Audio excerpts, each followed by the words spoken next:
오늘 말씀은 욥기의 맨 마지막에 있는 대목입니다. 이제 42장까지 있으니까 욥기의 전반적인 내용의 모든 이제 결론이 있죠. 욥기는 성경에서도 독특한 위치를 차지하고 있습니다. 흔히 지혜문학, 운문 뭐 이런 걸로 기록된 뭐 시가서, 뭐 욥기, 시편, 잠언, 전도서까지가 이제 뭐 지혜문학, 운문 뭐 이런 식으로 이렇게 표현을 하는데, 어쨌든 그 지혜문학에 포함됩니다. 그러니까 한마디로 말하면 문학 작품이라는 거죠. 물론 다른 것도 문학 작품이지만 특별히 욥기는 연극 대본처럼 쓰여진 드라마, 지금으로 말하면 드라마나 영화처럼 그렇게 쓰여졌기 때문에 그 내용도 내용이거니와 그 필체 자체가, 문체 자체가 굉장히 드라마틱하다, 이제 그런 것들을 이제 전제하고 봐야 됩니다.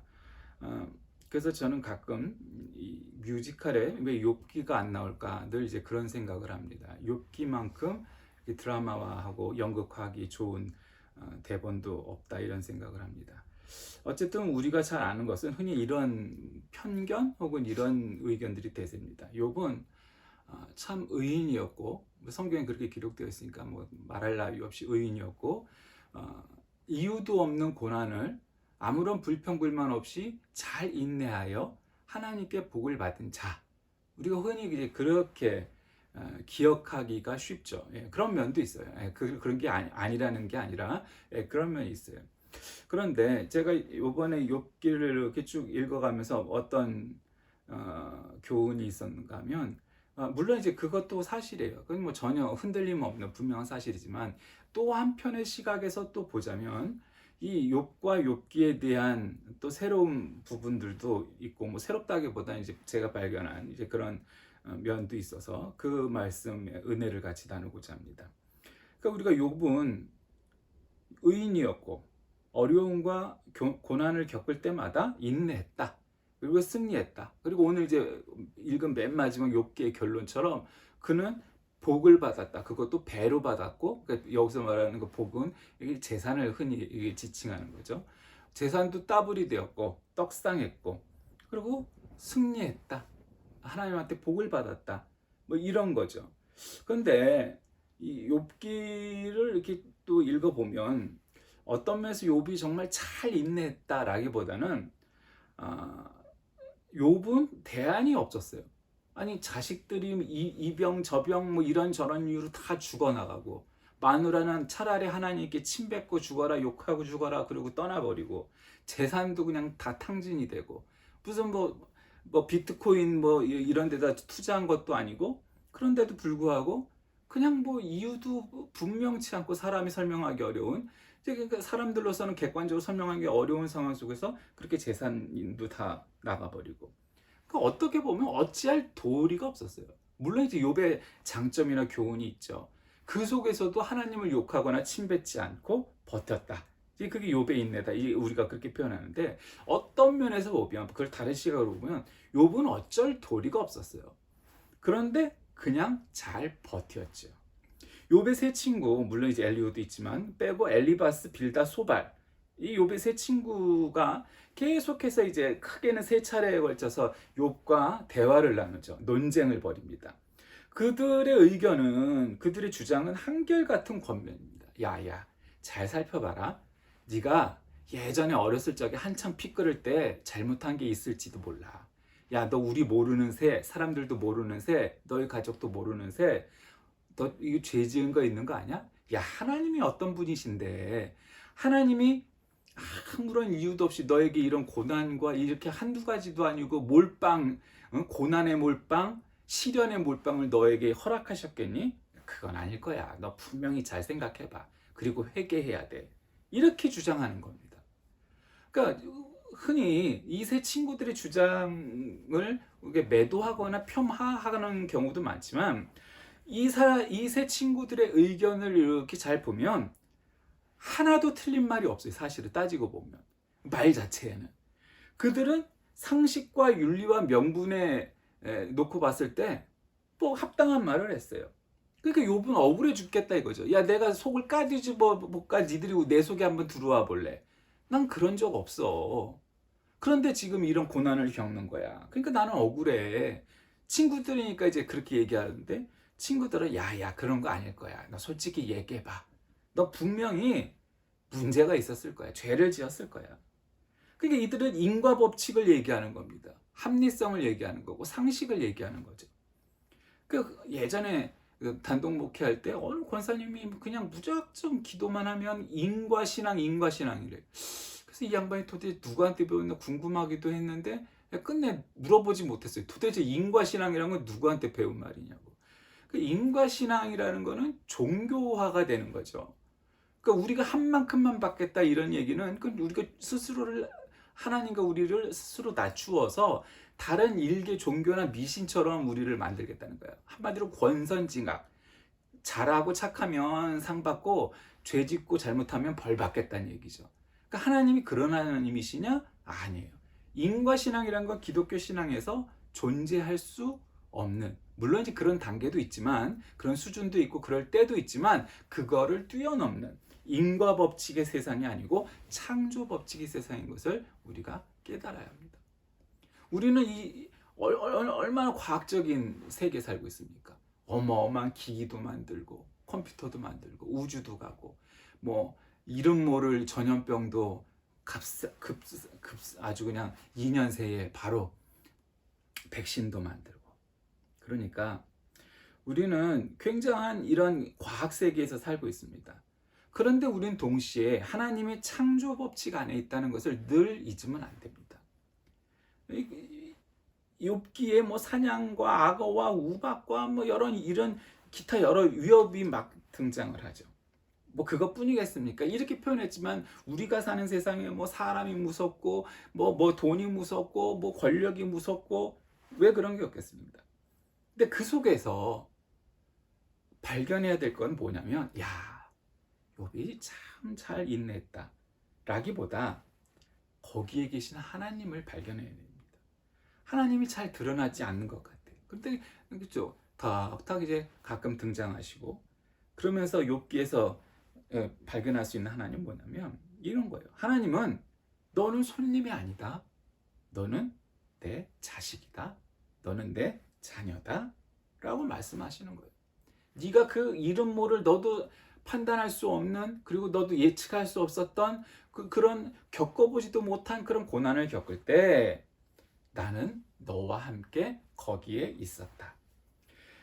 내 세상과 통치는 세상의 창조 질서에 있는 것이지 인간들의 과학이나 합리나 상식이나 윤리나 인과 법칙에 적용받는 범위가 아니라는 거죠. 욥과 같은 의인의 고난에 원인이 없지요. 그렇다고 또 모든 사람에게 다 적용해서 나는 의인인데 고난이 없다 이럴 수는 없지만 어쨌든 이 욥기에 나오는 욥에게는 원인이 없어요. 어떻게 보면 하나님께서 시험하신 거죠. 그러니까 그 속에서 하나님이 함께 하셨다는 거죠. 로안 윌리엄스라는 이제 신학자는 이런 얘기했습니다. 하나님은 지금이라도 언제든지 창조 세계의 새로운 창조로 개입할 수 있다. 한마디로 말하면 기적이죠. 우리가 표현하는 건 기적이에요. 근데 하나님 입장에서 보면 기적이고 뭐고 그게 뭔 의미가 있겠어요. 하나님 입장에서 보면.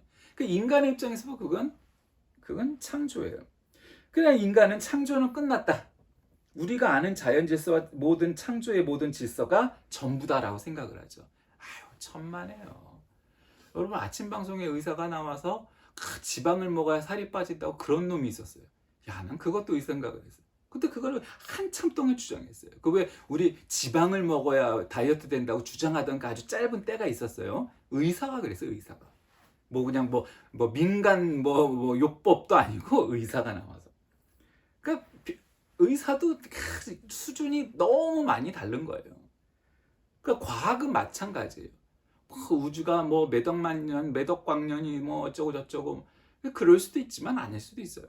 그러니까 흔히 우리가 뭘 조금 알면 대학 나오고 석사 되고 박사 되고 그래서 뭘 좀 안다 하면 성경이 과학이야? 성경은 과학이 아니에요. 성경은 과학을 뛰어넘는 거죠.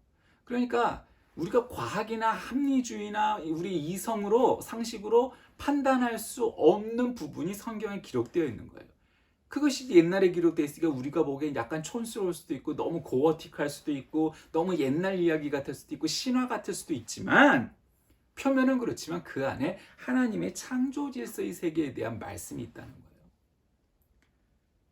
그러니까 욥기 그리고 성경은 법칙에 따라 움직이는 것이 아니라 은혜이고 기적이 일어나는 것이 바로 하나님의 영역이고 하나님의 일이고 그게 바로 믿음의 분야라는 거예요.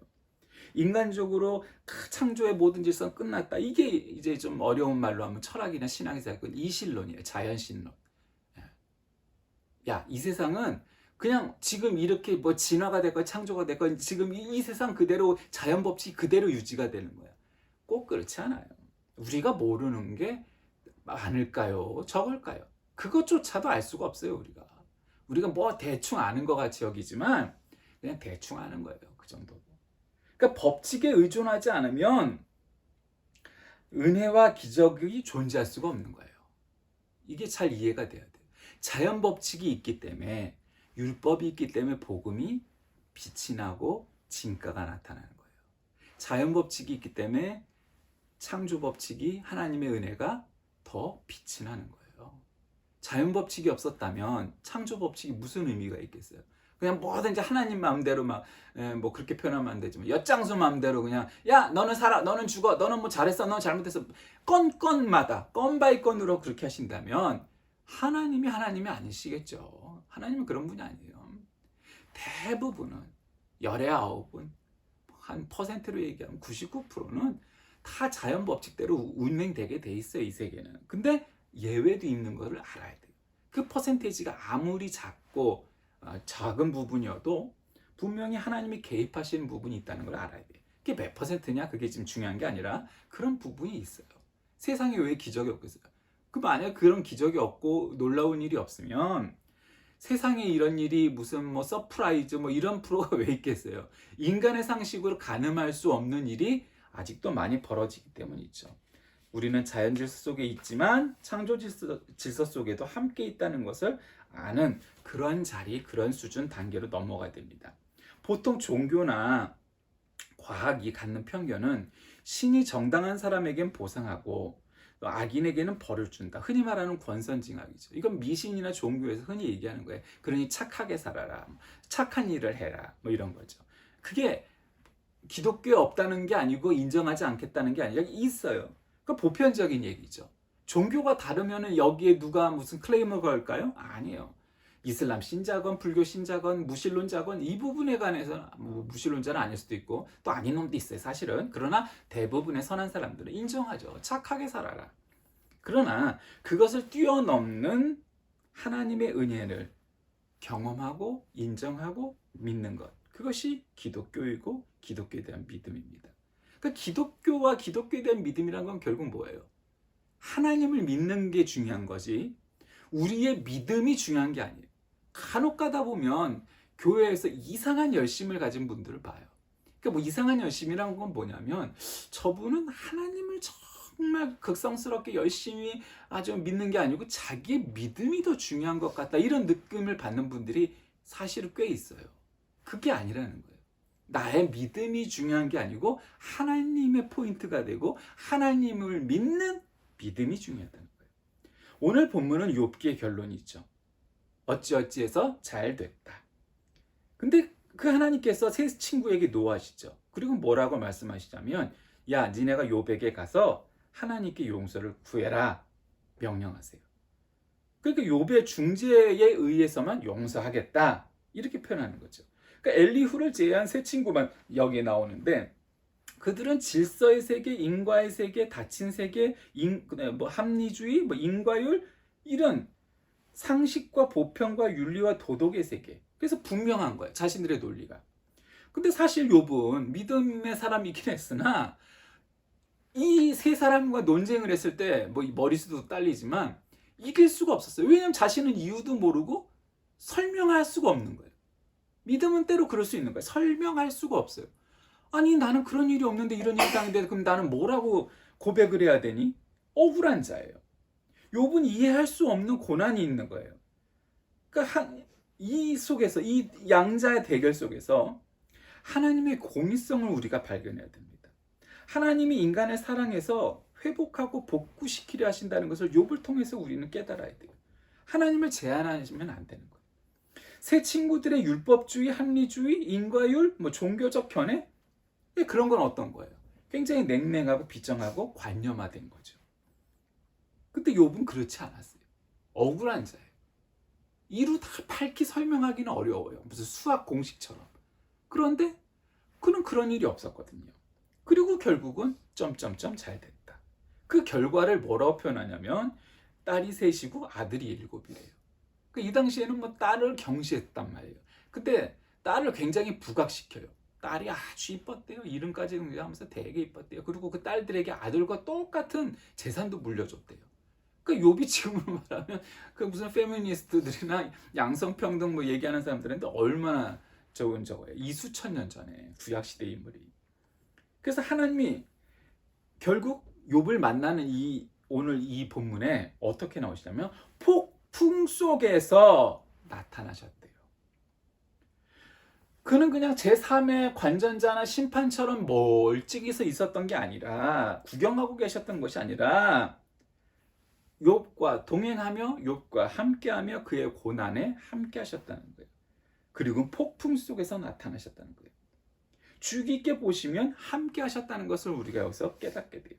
호세아서 11장 8절에 보면 에브라임이여 내가 어찌 너를 놓겠느냐, 이스라엘이여 내가 어찌 너를 버리겠느냐, 내가 어찌 너를 아드마같이 놓겠느냐, 어찌 너를 스보임같이 두겠느냐, 내 마음이 내 속에서 돌이키니 나의 긍휼이 온전히 불붙듯 하도다.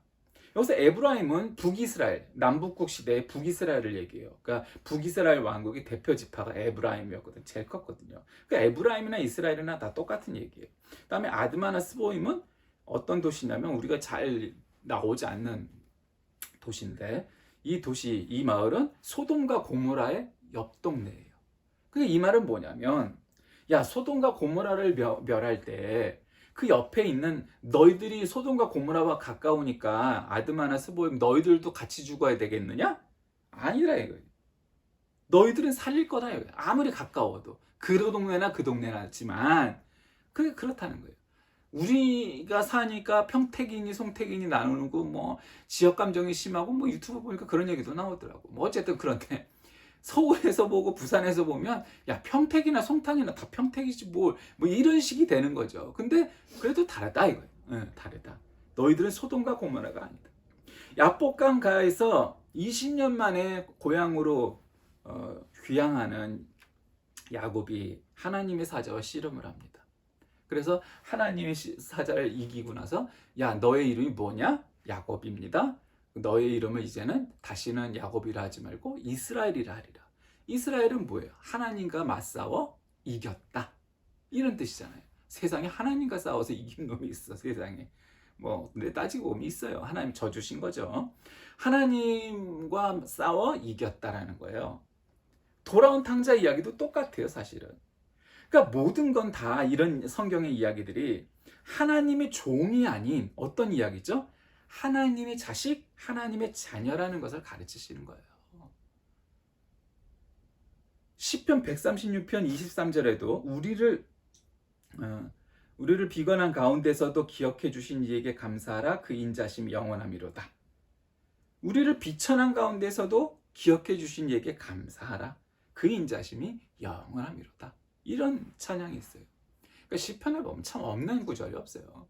길기도 성경 중에 제일 긴 성경이지만 우리의 경우에, 인생의 경우에 없는 경우가 없어요, 시편은. 그러니까 얼마나 욥 입장에서는 황당하고 정말 어이없고, 자기는 죄를 짓지도 않은데 자기 제일 친한 친구란 놈들은 와갖고 야 잘 생각해봐, 너 분명히 남이 모르는 죄가 있을 거야, 너 어쩌고 저쩌고 막 이러고. 그러니까 이거는 답답하기 이를 데 없어요. 그리고 지금 욥은 옛날에는 부자고 거의 재벌급이었는데 지금은 그냥 거지가 돼버렸어. 마누라는 도망가고 자식들은 다 죽었어. 그러니 이건 뭐예요? 상거지가 된 거예요. 재벌급의 부자였다가 이제는 아무것도 없는. 왜 하나님이 그러실까요? 우리에게 놓인 밑바닥이 티끌과 재로 다 쌓여 있죠. 문제가 아닌 하나님이 함께 하시면 우리의 삶은 영광이 되는 것을 기억하시기 바랍니다. 그럼에도 인간은 자폭하고 타협하고 하기도 하죠. 자폭은 회개하고 자책한다는 얘기고, 타협은 무지의 본질을 놓치고 얼버무린다는 얘기지만 그럴 수 있는 거죠. 하나님의 능력은 믿지 않은 채 이 새 친구처럼 대하는 거죠. 그리고 세상 사람들은 다 그렇게 새 친구처럼 얘기해요. 야, 너 잘 생각해봐. 이런 거죠. 합리주의. 야, 세상에 그런 일은 없어. 근데 욥은 억울한 자예요. 다시 말씀드리지만. 근데 욥은 억울한 자인데 어디까지 가야 했느냐면 폭풍을 맞을 때까지 가야만 하나님을 대면할 수 있었어요. 폭풍까지 가야 하나님을 만나는 거예요. 고린도전서 13장 7절에 보면 우리가 너무 잘 아는 사랑장이죠. 모든 것을 참으며 모든 것을 믿으며 모든 것을 바라며 모든 것을 견디느니라. 그런데 우리가 이 고린도 13장을 너무 잘 알아요. 사랑장인데. 근데 전반적인 구조가 사실 굉장히 재미있어요. 왜 재미냐면 고린도전서는 고린도 교회에 보낸 첫 번째 편지 아니에요? 고린도 교회가 굉장히 발달한 상업도시 무역항이었는데, 그러니까 이게 경제적으로 윤택하나 이방 무슨 사상이나 종교가 굉장히 많이 흘러들어오고 거기서도 계파가 많았단 말이에요. 그래서 바울이 거기에다가 권면하는 편지를 보내는데, 재밌는 건 이 고린도전서의 구조가 12장과 13장에 대해서 계속해서 은사에 대해서 얘기해요. 은사, 은혜의 선물, 값없이 주는 하나님의 선물. 다 은사에 대해서 말씀하시는데 그 사이에 있는 가운데 있는 13장은 사랑에 대해서 얘기해요. 이게 참 재밌는 구조죠. 고린도전서 13장 8절에도 보면 사랑은 언제까지나 떨어지지 아니하되 예언도 패하고 방언도 그치고 지식도 패하리라. 그러니까 그렇게 있는 구조의 까닭이 무엇이겠느냐? 제가 짐작하건대는 사랑은 우리가 아다시피 절대로 은사가 아니에요. 그러니까 누구는 있어도 되고 없어도 되는 게 아니라 누구나 다 있어야 돼요. 그것이 그리스도인의 의무고 권리고 자세예요. 은사는 아닌데 은사장 가운데다가 이 사랑장을 갖다가 이렇게 딱 박아 놓으신 거예요. 사랑은 은사가 아닌데 유독 왜 은사장 사이에 그렇게 위치했을까? 저는 그렇게 생각하고 해석을 합니다. 모든 은사 위에 사랑이다. 믿음, 소망, 사랑 가운데 제일은 사랑이다. 그러니까 모든 은사 위에 사랑이 있다는 것을 말씀하시려고 했던 것이 아닐까, 그렇게 봅니다. 히브리서 5장 7절에도 그는 육체에 계실 때 자기를 죽음에서 능히 구원하실 이에게 심한 통곡과 눈물로 간구와 소원을 올렸고 그의 경건하심으로 말미암아 들으심을 얻었느니라. 또 5장 9절에 온전하게 되셨은즉 자기에게 순종하는 모든 자에게 영원한 구원의 근원이 되시고 말씀하셨습니다. 하나님이 우리를 사랑하사 독생자 예수 그리스도를 주셔서 십자가에 달려 죽기까지 허락하셨죠. 여러분, 이런 일들이 또 성경에 어디 있어요? 자기 아들을 죽이는 일. 아브라함과 이삭의 얘기가 있죠. 하나님이 100살에 얻은 아들 이삭을 데리고 올라가서 제물로 바치라는 거예요. 이건 말도, 아무리 하나님이고 이건 말도 안 되잖아요. 하나님 100살에 겨우겨우 어렵게 주신 아들을 지금 제물로 잡으라고요? 내 손으로 저 아이의 배를 가르고 각을 뜨라고요? 아이고, 이건 세상에 이런 일이 어디 있겠어요, 진짜. 이거보다 더한 일은 없죠. 근데 참 하나님은 잔인하시게도 아브라함에게 명령하세요. 그런데 참 이해할 수 없는 것은 아브라함의 심리나 이런 것을 작가적 관점에서 누가 좀 표현해 주면 좋겠지만 어쨌든 성경에 그렇게 잘 나타나 있지 않으나 중요한 것은 아브라함은 그의 순종에서 이삭을 데리고 올라갔다라는 거예요. 이삭은 이미 청소년기를 이게 들어선 아이였으니까 다 판단해요. 아버지, 재물이 없는데 어떻게 제사를 드리시렵니까? 이상한 거예요, 낌새가. 예전 같으면 자기가 양을 갖다가 이렇게 목에다가 걸터 매고 어린 양을 갖고 올라갔을 터인데 재물이 없어. 분위기가 이상하거든. 그리고 또 지가 아들인데 지 아버지 표정을 봐. 이게 유난히 심각하거든. 그럼 뭔가 이게 이상하거든. 알았을 거란 말이에요. 근데 이삭의 믿음도 대단한 게 도망가지 않았어요. 아니 100살 넘은 노인네가 젊은 애가 뛰어가면 증손 고손벌 되는 애가 뛰어가면 그걸 붙잡을 수 있었겠어요? 못 잡는단 말이에요. 근데 거기에 대해서도 성경은 분명히 여러 가지 자세한 설명을 하지 않지만 중요한 건 아브라함이 칼을 들어서 내려치려 할 때까지 가만히 있었어요. 아니 세상에 아버지 아무리 아버지지만 아버지가 칼을 들어가고 내려치는데 어떤 놈이 지가 더 힘이 셀 텐데 이 아버지가 이제 노방났네 치맨가 보네 하고 뿌리치고 도망을 가버리지. 아버지의 다 뜻이 있겠지. 그리고 거기에 그대로 있단 말이에요. 예수 그리스도를 우리에게 보내줘서 십자가에 달려 죽기까지 하나님 아버지께서는 그렇게 허락하셨어요. 마치 아브라함이 이삭을 제물로 잡았던 것처럼. 죽이기 전까지 그것을 보셨다가 잠깐 하고 나타나셨죠. 그 믿음은 때때로 그 정도의 믿음이 필요한 거예요. 죽이기까지는 않으셨지만 죽일 수 있을 만큼 그 세상에 그거보다 더 흉측하면 흉측하고 어려우면 어렵고 한 일이 어디 있겠어요. 그게 아브라함의 믿음을 보신 거죠. 왜?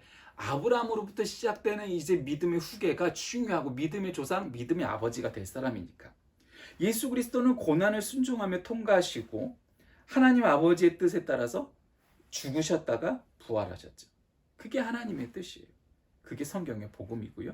그것이 기독교의 핵심이에요. 말씀을 정리합니다. 욥의 교훈은 무엇인가? 이런 거죠. 세상엔 답이 없다. 가장 친한 친구조차 진정한 위로가 되지 못한다. 세상의 원칙과 지식으로 해결할 일은 별로 없다. 오직 하나님의 은혜로 우리가 합리적이고 과학적이고 인과 법칙에 해당된다고 상식적이고 도덕적이고 여러 가지를 갖다 붙이는 우리의 지식과 지혜로 동원할 수 있는 모든 것을 뛰어넘는 하나님의 은혜, 창조 질서의 세계, 폭풍 속에서 나타나신 그 하나님을 만나야만 우리가 해결할 수 있다. 그것이 믿음이다. 그것이 복음이다. 그것이 하나님이다. 라고 말씀하시는 거죠. 욥은 어떻게 보면 인내를 잘한 의인이지만 또 한편으로 보면 한 게 아무것도 없어요. 해결한 게. 그냥 욥은 그냥 어쩔 도리가 없으니까 스스로 목숨을 끊을 수가 없으니까 그냥 버틴 거예요. 그러니까 어떻게 됐어요? 폭풍 속에서 하나님을 만나고 문제가 해결되었습니다. 저마다의 문제, 저마다의 십자가, 저마다의 과제가 어느 인생인 들었겠습니까? 그 모든 문제마다 폭풍 속에서 하나님을 만날 때까지 잘 버티면 하나님께서 이와 같은 은혜, 그리고 그 와중에도 우리와 함께 하신다는 은혜를 깨닫게 될 것입니다. 기도하겠습니다. 살아계신 하나님, 오늘 우리에게 욥을 통해서 욥의 인내가 아니라 하나님의 은혜를 가르치시고 깨우치게 하여 주옵소서. 욥의 믿음이 대단해서가 아니라 하나님이 크게 사랑하셔서 함께 하셨다는 사실을 깨닫게 하여 주옵소서. 예수님의 이름으로 기도합니다. 아멘.